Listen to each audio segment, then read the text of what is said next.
Bonjour à tous, j'espère que vous allez excellemment bien. Aujourd'hui, on se retrouve pour parler cyclisme avec la présentation de l'étape numéro 12 de cette Vuelta 2023. On va pas se mentir, c'est pas l'étape la plus intéressante de cette Vuelta. Je pense qu'on va encore être sur une bonne petite siestas, mais on verra ça avec la présentation du parcours. Il y aura également mes favoris, la météo.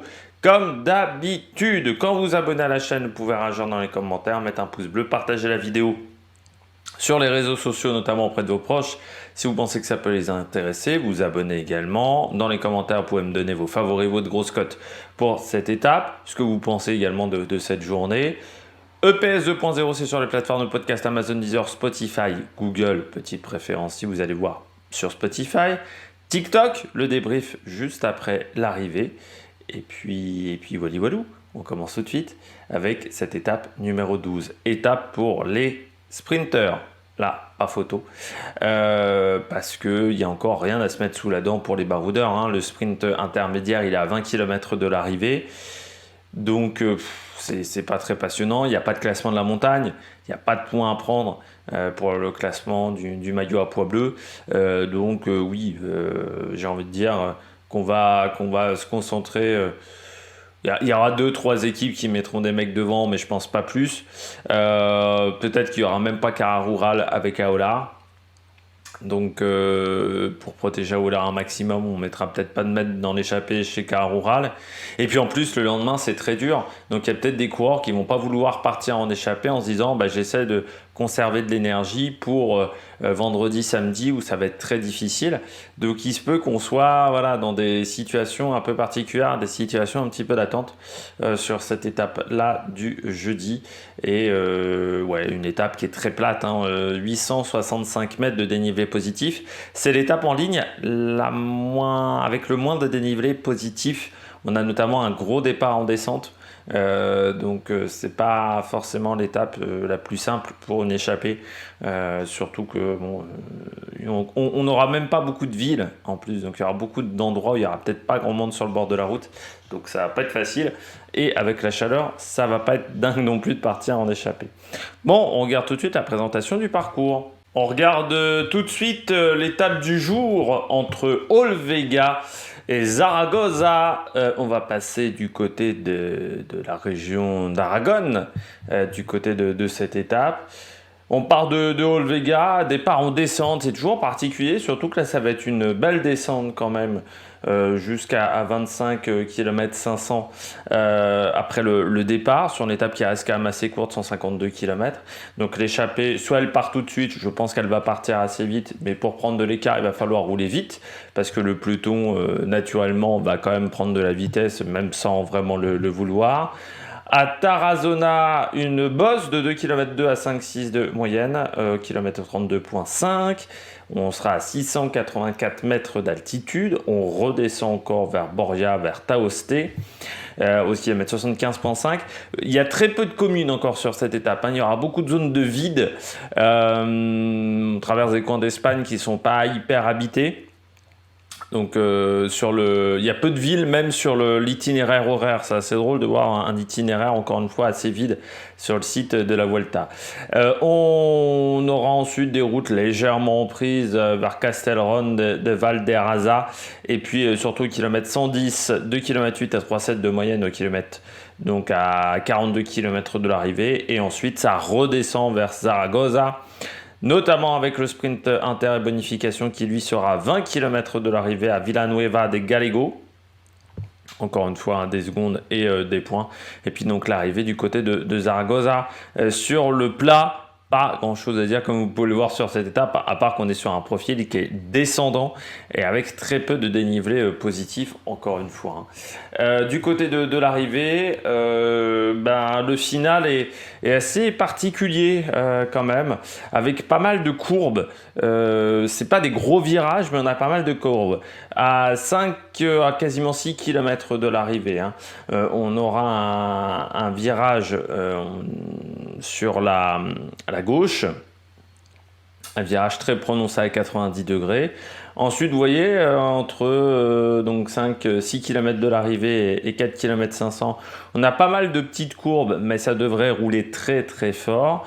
Une épingle sur la droite à 4 km, à 3 km pardon, 600 de l'arrivée, enchaîné avec un virage sur la gauche juste après.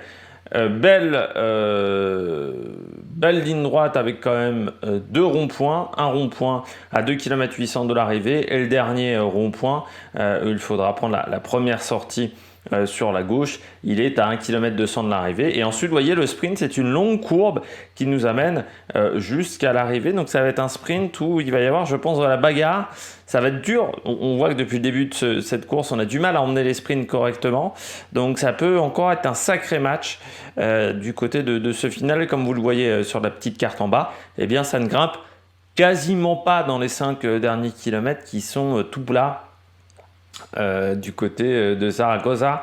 Donc ouais, un final qui va être dur, surtout si on n'a pas beaucoup roulé pendant la journée et ça risque d'être sur ce format-là.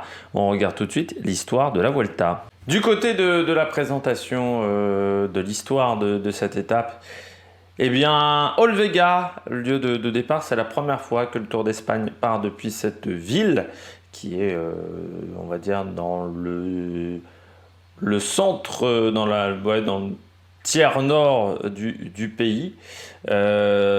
Olvega, en plein milieu, donc c'est pas forcément l'endroit où il y a le plus de population. L'arrivée, elle va se faire à Zaragoza. Beaucoup d'arrivées du Tour d'Espagne à Zaragoza. Il y a eu surtout un enchaînement d'arrivées dans les années 2000. C'était un lieu important. Si on regarde le dernier vainqueur à Zaragoza, c'est Sébastien Hinault en 2008 sur le Tour d'Espagne, sur l'étape 10. Il avait gagné devant Loïc de Mondori et Greg Van Avermaet ce jour-là. Oscar Freire avait fait 4, Boonen 5, Koldo Fernandez 6, Ouzov 7, Florenzo 8, Aido 9 et Nikita Eskov de la Tinkoff 10e.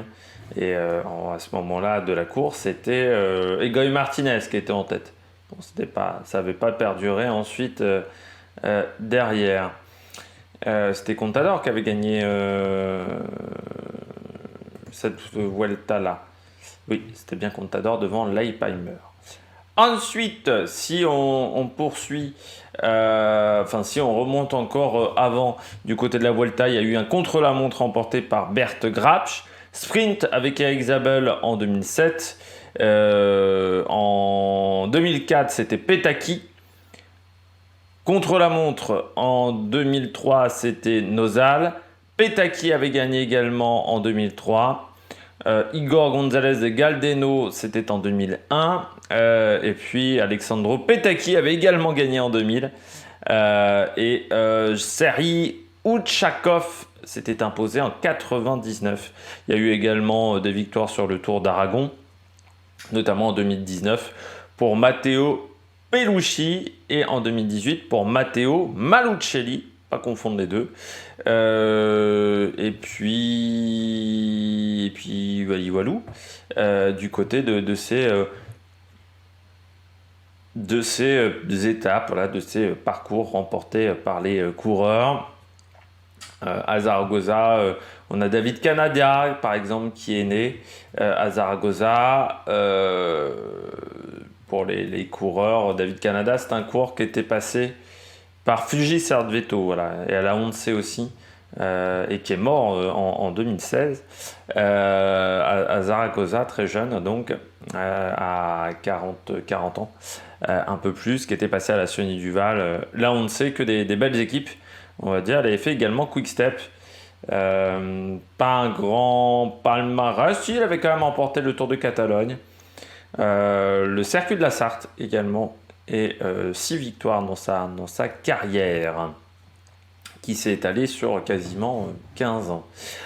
On passe tout de suite à la météo. Du côté de la météo, Soleil en début de journée avec un risque d'orage quand on va vraiment se rapprocher de Zaragoza.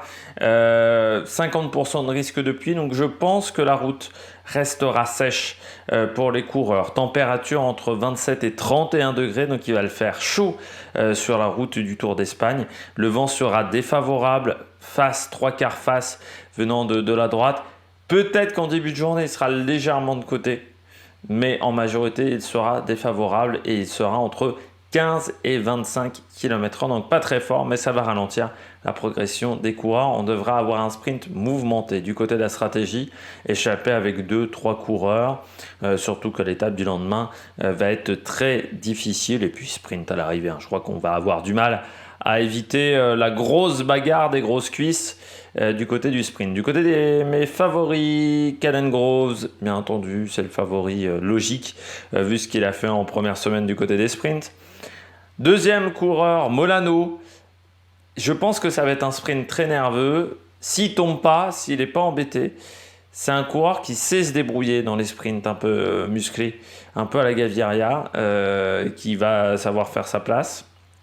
Dainese, peut-être qu'on va enfin bien l'emmener du côté de la DSM. Et puis en grosse cote, j'ai mis Geoffrey Soupe. Pourquoi pas une bis repetita, un podium d'étape. Il a la confiance, Geoffrey, donc pourquoi pas l'année de Geoffrey Soupe à 35 ans. Du côté du programme télé, le départ fictif, ça sera à 13h58. Eurosport 1, les rois de la pédale, à 14h30. Le direct à 14h50, on sera à environ 110 km de l'arrivée. Casterone des Valderrasa à 50 km de l'arrivée entre 16h18 et 16h30 et l'arrivée prévue entre 17h22 et 17h44. Eh bien nous, on se retrouvera sur TikTok juste après l'arrivée, dans le quart d'heure qui suit, pour faire le débrief. D'ici là, n'hésitez pas à vous abonner à la chaîne, TikTok, YouTube. N'hésitez pas également ce soir à 21h à aller voir la vidéo du débrief de ce sprint. Ça sera sur YouTube. Et puis EPS 2.0 également. Il y a d'autres vidéos qui vont arriver aujourd'hui ou qui sont arrivées sur la chaîne, notamment avec la Coupe du Monde de rugby. Donc n'hésitez pas à voir tout ça. Allez, ciao ciao sur l'Amérique Production.